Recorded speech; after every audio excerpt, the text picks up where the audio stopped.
la estructura de la ley de renta con respecto al capítulo, bueno, con respecto al título cuarto de la ley de renta referente a las personas físicas. Es importante establecer sobre todo el tema que grava el ISR, cuándo se tiene que pagar el impuesto sobre la renta. Voy a compartir en este momento la agenda fiscal, la ley de renta, sobre todo para conocer el ISR en el caso de las físicas, si tiene que pagar el impuesto sobre la renta, bueno, ¿por qué tendría que pagar el ISR? Si nosotros nos remitimos al artículo primero de la ley de renta, en ese sentido nos menciona, voy a compartir, y nos dice aquí claramente que son todas las personas físicas, no dice la ley de renta si está inscrita en Hacienda o sí o no.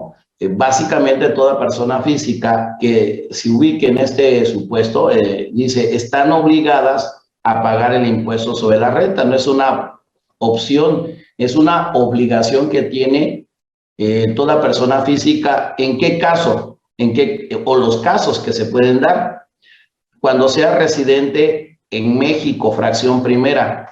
Así que es importante establecer que toda persona física, que puede ser una persona física particular incluso, puede ser una persona física informal, puede ser una persona física que no está inscrita en Hacienda, y dice respecto de todos sus ingresos, es importante entonces establecer que la persona física al momento de generar un ingreso está obligada a pagar el impuesto sobre la renta. Es algo que en la práctica mucha gente ignora. Hay personas físicas que son informales, por ejemplo, voy a poner el caso y lo vamos a ver más adelante, que vende su automóvil, es particular, y lo primero que responde es: ¿por qué tengo que pagar impuestos si no me dedico a vender carros? ¿Por qué tengo que pagar impuestos si es muy bajo el precio? ¿Por qué tengo que pagar impuestos si no estoy inscrita en Hacienda? A ver, en materia fiscal no dice si está inscrita, no dice si es poquito, es mucho, no dice si es 1 peso, 5 pesos, 20 pesos. Básicamente, siendo física, está obligada a pagar el ISR, porque así lo refiere el artículo 1. Estoy en el artículo 1 de la ley de renta. Menciona la fracción primera, las residentes en México. Por el hecho de ser residente en territorio nacional, tú lo eres, estás viviendo, por ejemplo, en la Ciudad de México. Respecto a todo ingreso, aquí no dice lo que está en una cuenta particular, eso no. Lo que está en una cuenta empresarial, eso sí, no. Aquí es respecto a todo ingreso, básicamente cualquiera que sea la ubicación de la fuente de riqueza de donde proceda. No me importa de dónde, dice la autoridad fiscal. Si es en territorio nacional, si es en el extranjero, me tienes que pagar el ISR. Así que quede claro esto antes de dar comienzo a nuestra plática.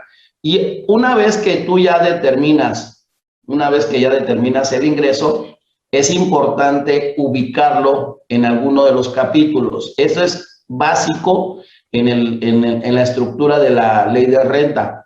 Es importantísimo conocer, primero, etiquetar el ingreso. Si alguien me pregunta, oye, ¿tengo que pagar ISR por un depósito?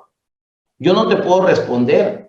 ¿Por qué? Porque yo tendría que investigar el origen de ese depósito. Hay que ponerle nombre, hay que etiquetarlo. Oye, ¿por qué te depositaron? Ah, es que me debían dinero. Ah, entonces te están pagando por un préstamo. Eso no paga impuesto. Por un préstamo que otorgaste. Oye, es que mi papá me heredó. Ah, bueno, en materia fiscal, de principio es ingreso. Sin embargo, la propia ley lo exime de pagar impuestos sobre la renta. Entonces, sí sería importante primero etiquetar el depósito, ponerle nombre al ingreso. Oye, es que me están pagando porque tengo un patrón. Ah, entonces tengo que ubicar ese ingreso en el capítulo 1, ingreso por salario y en general por la prestación de un servicio personal subordinado. Entonces sería importantísimo saber por qué te están depositando, por qué te están pagando. Eso es importantísimo en la materia fiscal.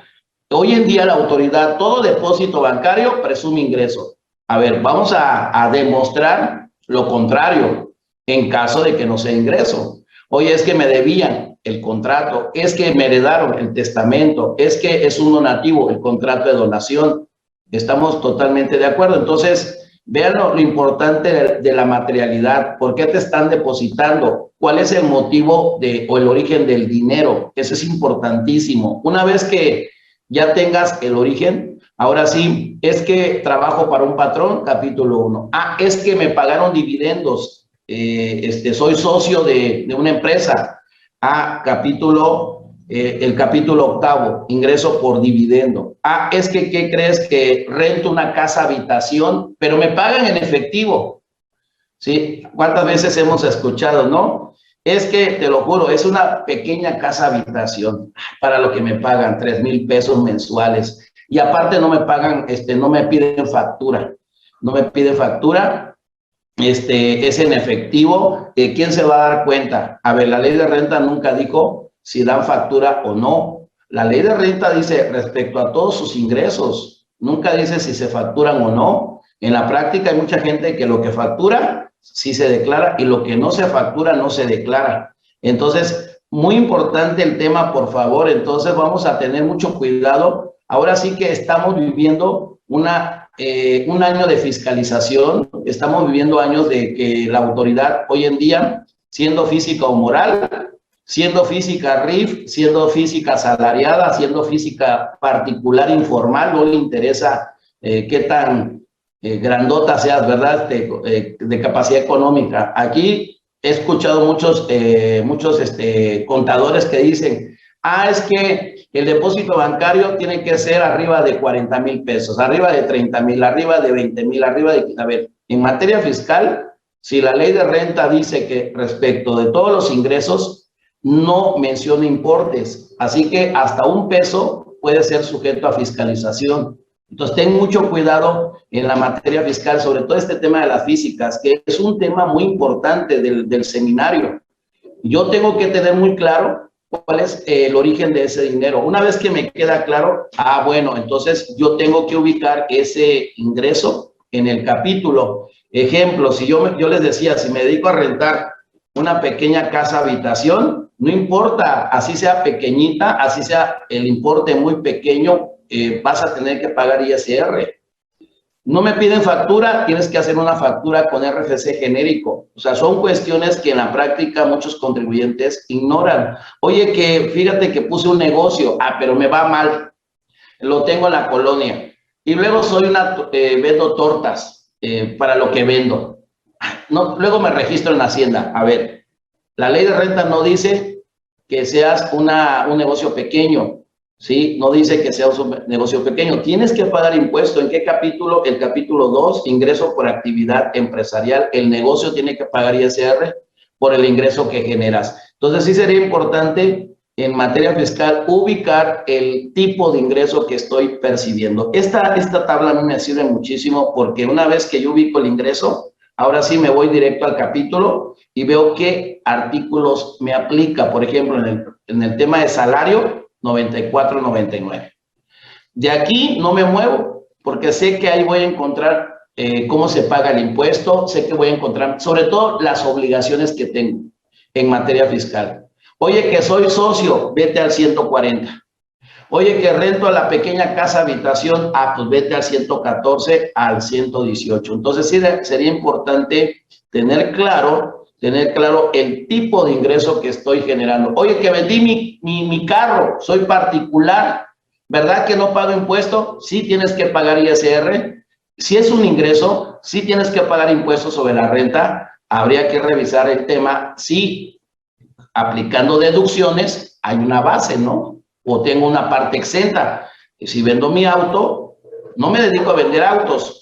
Sería el capítulo 4, ingreso por enajenación de bienes. Aquí está. Oye, ¿qué artículo? 119 al 129. Entonces, esta tablita a mí me ha servido muchísimo, sobre todo por la cuestión de que luego toca la puerta y me dice, oye, Victorio, necesito saber si debo pagar impuesto.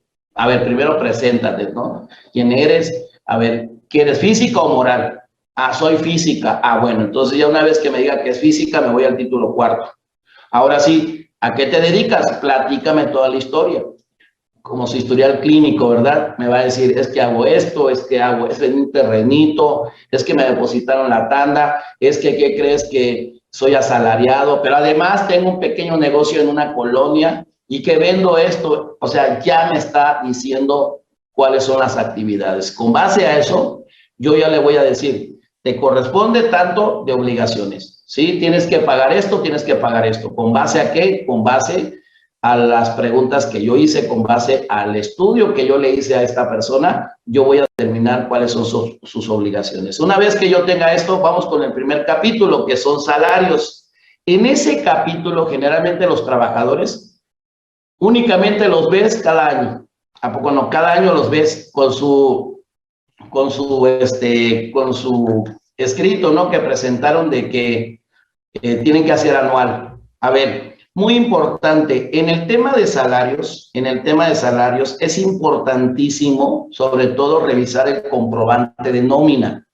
Para esto necesita el experto. El experto es el contador, el fiscalista, el consultor fiscal, el auxiliar contable, las personas interesadas, bueno, conocedoras del tema. A eso me refiero, los que encargados de calcular el ISR. Entonces, sí sería importante que el contador esté enterado de lo que le están pagando al trabajador, sobre todo porque se los comparto. Yo generalmente a los trabajadores que ya hay mucha confianza y que ya sé que le llevo su documentación. Porque mucha gente dice, es que el trabajador lo ves cada año y solamente se presenta hasta el anual. A ver, hay que tener cuidado.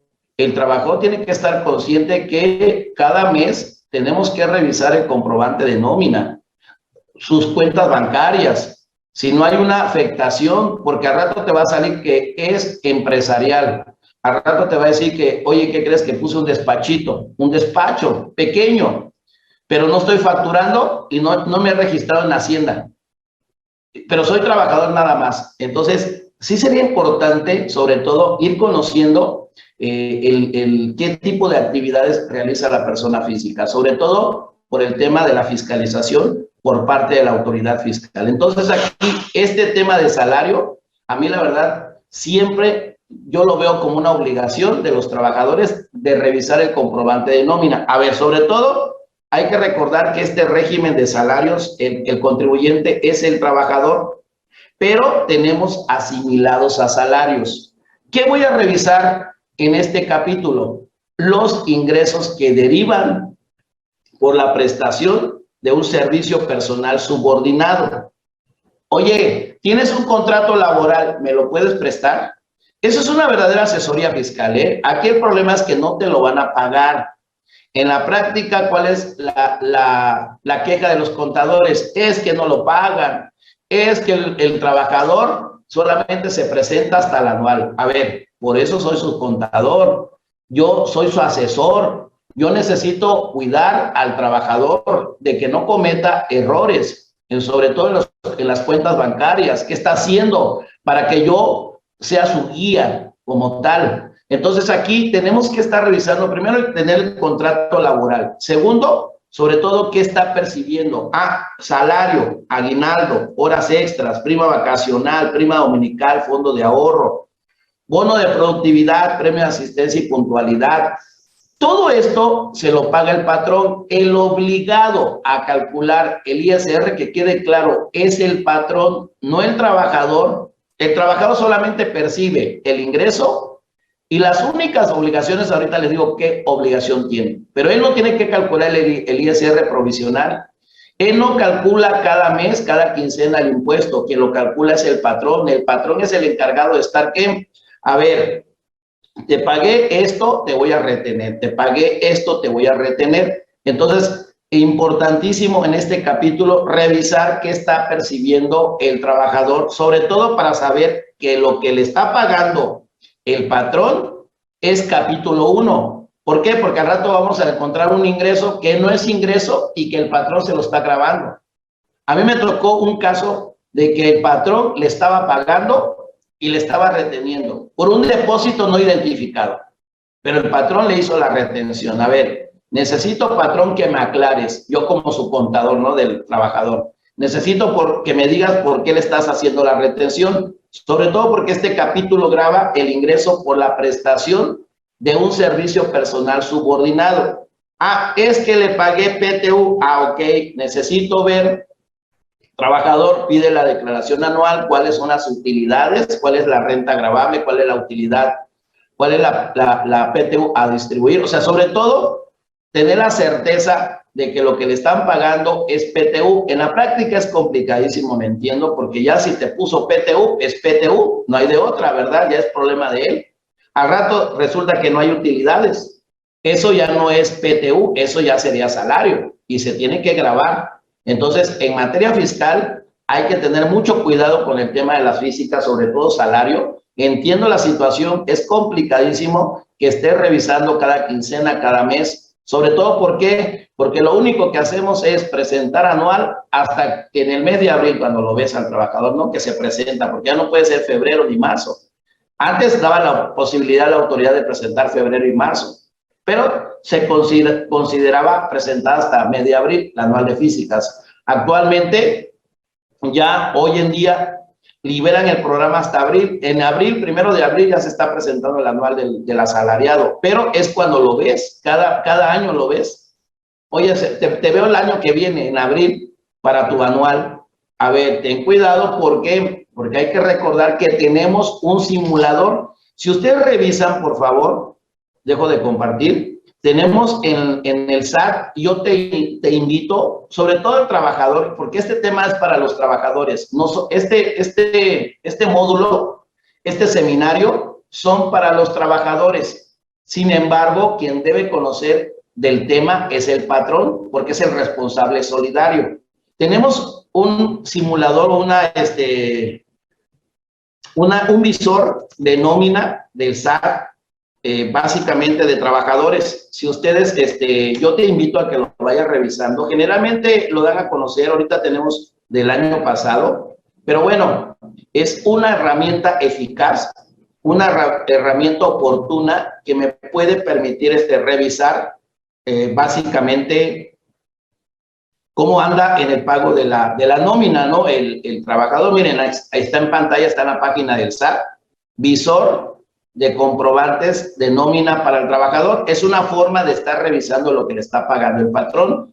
Aquí, por ejemplo, nosotros podemos revisar lo que le ha pagado el patrón en materia de nómina. Voy a poner el caso mío, ¿no? Se van a enterar cuánto gano, pero no gano mucho, soy trabajador. Entonces, para lo que gano, ¿verdad? Entonces, vean lo interesante de este tema. Yo comparto aquí con ustedes el visor de nómina. Esto nos sirve muchísimo para ir viendo cómo anda en los ingresos el trabajador, que también lo puede revisar. Los comprobantes de nómina están en la página del SAT, están en el SAT, en el portal. Entonces, miren, aquí ya puedo consultar 2021. Ahí está, miren, es algo que me puede servir para efectos de la materia fiscal. Dice, el prellenado de tus ingresos y el retenciones, el anual, considera lo emitido por tu retenedor en los comprobantes de nómina procesado por el SAT hasta el 16 de julio de 2021. O sea, básicamente yo puedo saber, yo puedo conocer a través de este sistema, de esta herramienta eficaz y oportuna, como les comparto, yo ya puedo saber cuáles son los ingresos que tengo hasta el 16 de julio de 2021, o sea, la primera quincena de julio. Entonces, yo ya puedo estar revisando el comprobante de nómina. Miren, aquí le doy consultar y básicamente yo ya puedo conocer de enero a julio de la primera quincena cuáles son los ingresos. Y aquí está, mira, mi patrón, la UNAM, Universidad Nacional Autónoma de México. Entonces, yo ya puedo conocer básicamente cuáles son los ingresos que me está pagando o que me está los depósitos bancarios de mi patrón, pero con base al recibo de nómina. Y aquí mismo yo puedo revisar básicamente o puedo hacer la descarga de los recibos. Miren, aquí por ejemplo tengo dos patrones. Bueno, uno, la Universidad Nacional Autónoma de México y la otra Universidad Autónoma de Chiapas. Entonces aquí yo ya puedo revisar básicamente los ingresos y puedo ver los acumulados como tal.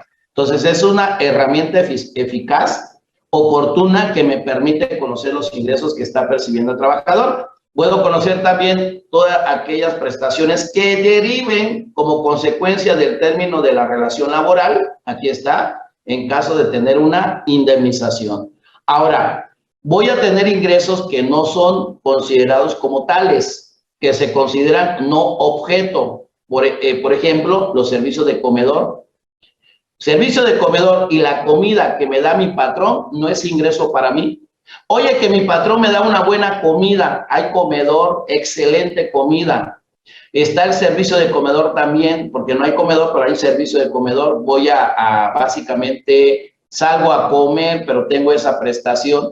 ¿A qué creen? No se considera ingreso para el trabajador. Todo lo que son servicios de comedor, todo lo que es comida y las herramientas de trabajo no se consideran ingresos para el trabajador. Así que ya lo sabes, trabajador, si te dan herramientas de trabajo, un carro, un celular, te paga el patrón, te paga la renta de tu teléfono porque lo utilizas para actividades propias de la empresa. Ah, bueno, no se considera ingreso. O sea, eso es importante conocerlo. Entonces, en materia fiscal, vamos a tener, esto lo vas a encontrar en el fundamento legal, lo voy a poner en pantalla para que lo tengan, por favor.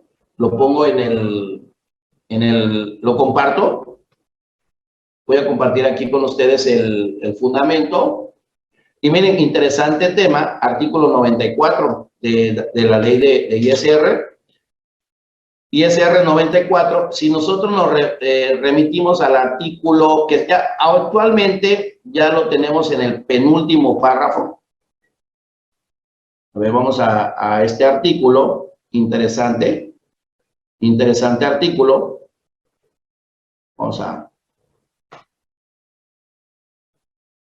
Para efectos de que no hay ingreso, se considera no objeto de la ley de renta. Miren, aquí está, es el penúltimo. Aquí está en pantalla. Tú te vas al 94 y aquí vas a encontrar este fundamento legal. No se considera ingreso en bienes el servicio de comedor y la comida que se proporciona a los trabajadores, ni el uso de herramientas de trabajo. O sea, mira, todo lo que te dé de herramientas de trabajo no es ingreso para el trabajador. Si tú ves que te lo están grabando, entonces aquí tendrás que decirle a tu patrón, oye, patrón, esto no se tiene que grabar porque el artículo 94, penúltimo párrafo, así lo establece. Es complicadísimo, ¿no? Que el trabajador tenga esos argumentos o tenga los fundamentos, porque él generalmente no tiene tanto conocimiento en la materia fiscal, a menos que sea contador, a menos que sea fiscalista y sea trabajador, ¿verdad? Ahí sí, sí conoce del tema, pero es importante tener el sustento. Ahora, tenemos ingresos exentos también. Y esto lo comparto porque a ti te dan un recibo de nómina. Si tú revisas el recibo, el comprobante de nómina, cuando te lo entregan, tú tienes aquí, por ejemplo, voy a compartir aquí la página del SAT, sobre todo el recibo de nómina, vas a tener un concepto que se llama ingreso exento. Aclaro que este tema va dirigido a las físicas, se llama seminario en físicas. No es nómina, ¿verdad? No es nómina, para que no nos confundamos. Por ahí me decía un contador, oye, ¿qué ves? De hecho, me comentaba un amigo, me dice, oye, ¿qué ves en el capítulo 1? Porque este es un tema que se imparte, el seminario en físicas. ¿Qué ves en el capítulo 1? Veo todas las obligaciones de los trabajadores. No obligaciones de los patrones, porque no es nómina. Veo obligaciones de los trabajadores, que ese es el tema aquí principal. ¿Qué obligaciones tiene el trabajador? Entonces, vean, voy a compartir con ustedes el recibo de nómina que te entrega tu patrón. Por favor, ve que esté timbrado. Ya con el visor tú puedes revisar.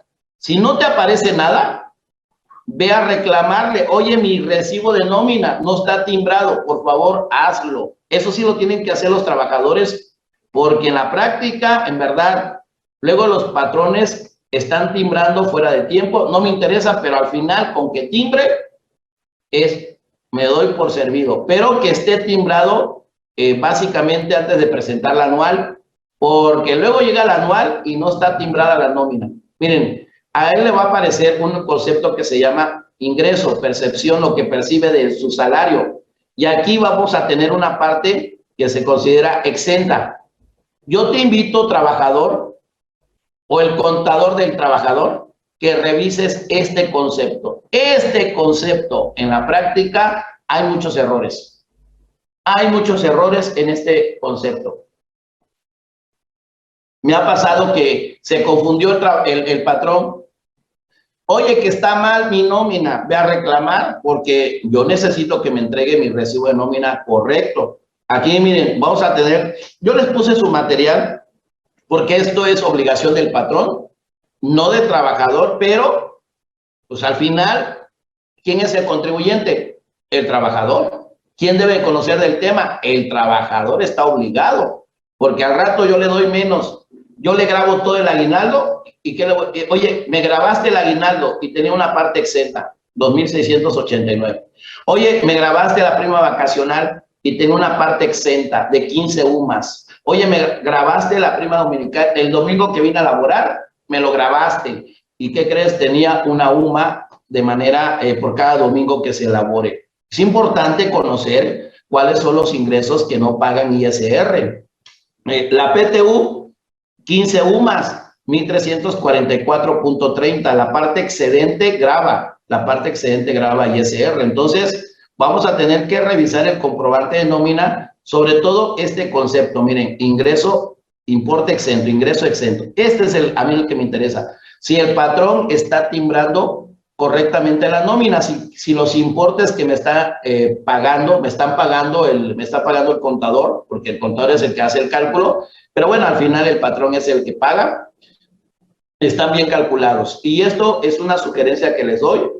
Por ejemplo, en el caso de una indemnización, porque, oye, ¿qué creen? Que me corrió el patrón, así me va a pagar indemnización. Yo necesito saber qué parte exenta. Tengo una parte exenta de la indemnización, esa liquidación que me paga el patrón. Miren cuánto tengo, una 90 UMAS por cada año de servicio. A estos 8,065, multiplícalo por los años que tenga. Oye, que tuvo 5 años, por 5 años como tal. Pero es necesario conocer cuáles son los ingresos exentos. Oye, que tengo una jubilación en la empresa.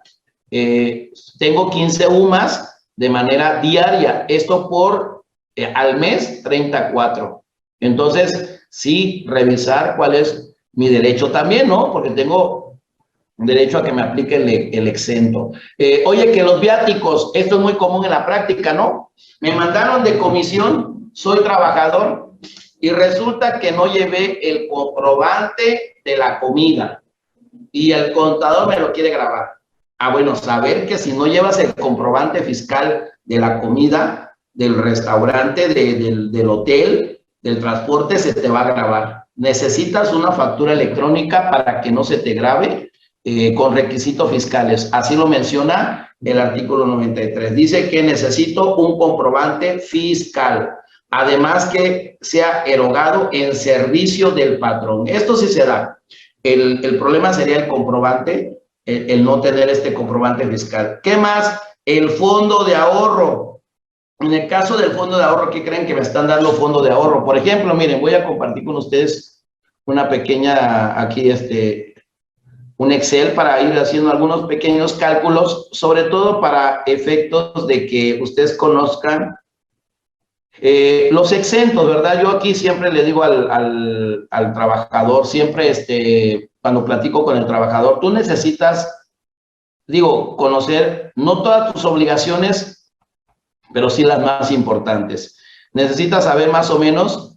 Hay trabajadores que de repente se meten mucho al estudio, ¿eh? Me ha pasado con trabajadores que luego están haciendo el estudio de un artículo y básicamente ahí es donde pues te preguntan, oye, mira, es que me quedan dudas aquí con el aguinaldo, ¿no? Pues 30 UMAS. Oye, tengo aquí el tema de, por ejemplo, de la PTU, 15 UMAS. Y así le vas explicando, la UMA vale tanto, ¿no? Para que él sepa y vaya conociendo. Por ejemplo, aquí me pregunta, oye, que tengo el fondo de ahorro, mira, aquí lo tengo en pantalla, fondo de ahorro, el fondo de ahorro. Bueno, en el caso del fondo de ahorro, Todo esto lo debe saber el patrón, porque es obligación del patrón, pero es importante que conozca el trabajador cuáles son sus derechos y cuáles son, sobre todo yo digo derecho porque es un derecho que tiene y que el patrón tiene la obligación de aplicarle la parte exenta. Por ejemplo, aquí, en el caso A, se le tiene un salario anual de 146,000. Hay que recordar que el patrón le puede dar fondo de ahorro, pero no debe de exceder del 13%. Ahí está, miren, así como está el caso B. El caso B está bien, pero ¿cuál es el problema? Que excede de 1.3 veces el valor de la unidad de medida de actualización elevado al año. O sea, no puede exceder. El caso C sí lo cumple, miren, no excede del 13% el fondo de ahorro, la aportación que hace el patrón, y no rebasa de 1.3 veces el valor de la unidad de medida y actualización. Eso es interesante, ¿por qué? Porque él ganó 85,320. ¿Y cuánto está aportando el patrón? Aporta el 10 de su salario, es decir, 8,532. Esto es lo que aporta el patrón en el año como fondo de ahorro, más hay que recordar que la aportación del trabajador, estamos totalmente de acuerdo, hay una aportación del patrón y hay una aportación del trabajador, y hasta el final se lo entrega en conjunto, más los intereses. Entonces aquí hay que tener muy claro, el no debe de exceder del 13%, está bien, miren, está bien porque es el 10%, y que no debe de exceder la aportación anual. Esta es una cantidad que aporta de manera, esta es una cantidad que aportó de manera 8,532 anual. Y mira, lo máximo que puede aportar el patrón, 3 veces, es decir, 42,501. Ese es lo máximo que puede aportar el patrón durante el año. ¿Está bien? Se quedó en el límite. O sea, bueno, no en el límite, sino que no excede de esa cantidad. Por lo tanto, toda aportación al fondo de ahorro se considera que está totalmente exenta para el trabajador. Entonces, importante conocer esta disposición. Esto la conoce el patrón. Sin embargo, es importante revisar el comprobante de nómina para saber si que lo que está haciendo el patrón es correcto. Si no, le reclamo, ¿sí? Si no, le reclamo. Entonces, aquí está, miren, lo máximo que puede aportar el patrón son 42,000 pesos, 42,501 anual, en el caso del fondo de ahorro. Significa que en caso de aportar 40,000 el patrón y 40,000 el trabajador, está correcto porque está en el parámetro, está en los límites, en los requisitos que debe cumplir. Entonces, son requisitos que hay que cumplir. La previsión social tiene que ser general también, pero que quede claro, hay limitantes, no puede exceder de 7 UMAS elevado al año. Ahí está, 228,879.10. Es decir, de esta cantidad